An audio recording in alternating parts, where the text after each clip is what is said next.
Hey, Mark Ryder. Nice to have you here. Jen Tafoni, great to be here.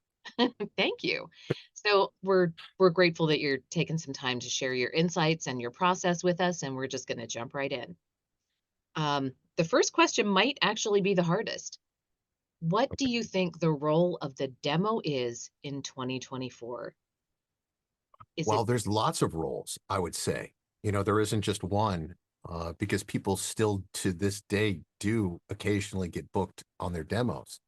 But for the most part, um, demos are really used to get the attention of the agents and the casting directors that you might be marketing to, or anyone else that you might be marketing to for that matter. So I don't think anything's changed with it. I don't think it's lost its reason for being.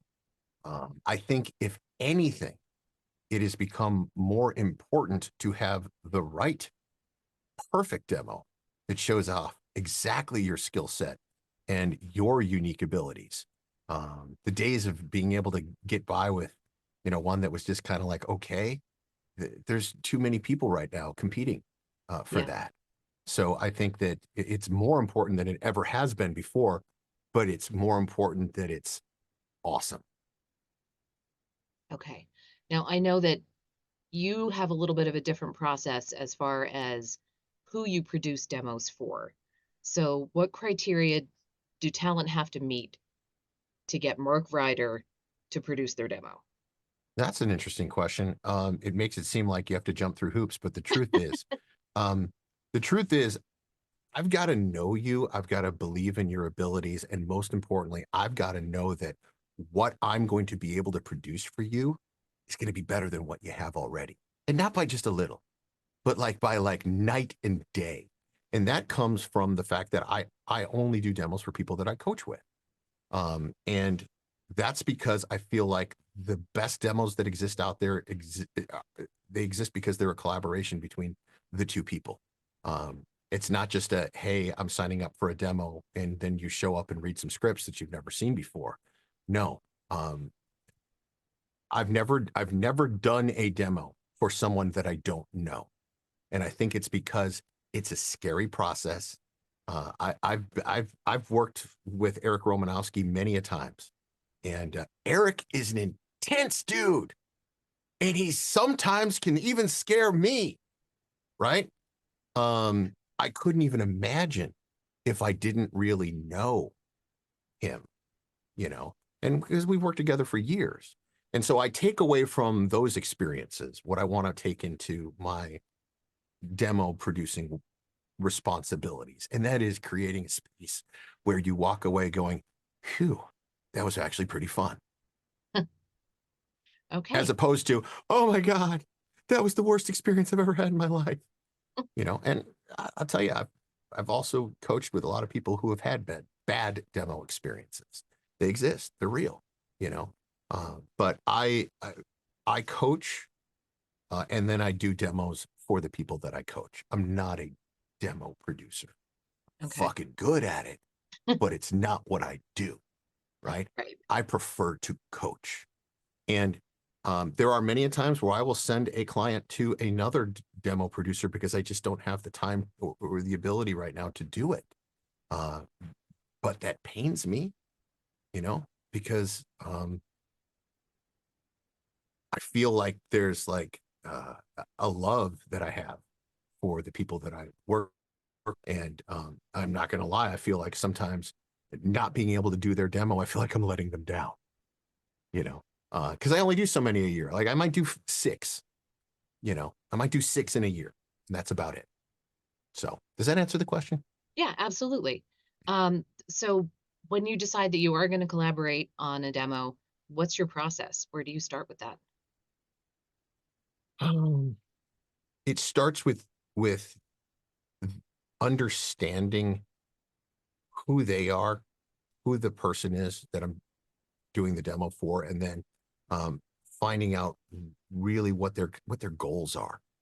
Like what do you need this demo for, and what areas have you not worked in yet that you really want, that you feel like you deserve to be at that table?